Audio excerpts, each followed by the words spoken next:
This is my most favorite short story of Kafka, and that is In the Penal Colony. I still can't get over my experience of reading it.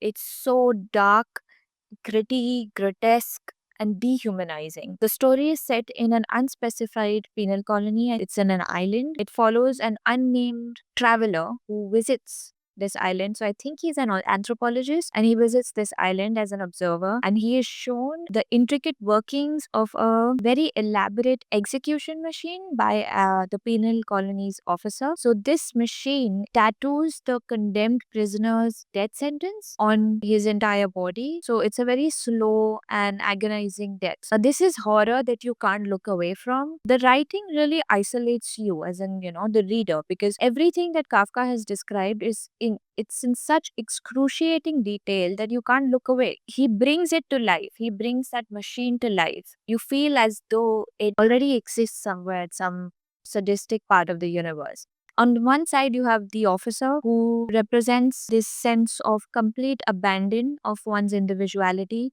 for something that, it's just like you're trying to create meaning out of something that is inherently meaningless, and you get so obsessed with it that you lose yourself completely. And that's exactly what happens with the officer. And on the other side, you have the protagonist, who is the traveler. He maintains a sense of passivity, which is very existential, because he is caught between his moral responsibilities as a human being to want to convey the injustice, brutality of this machine.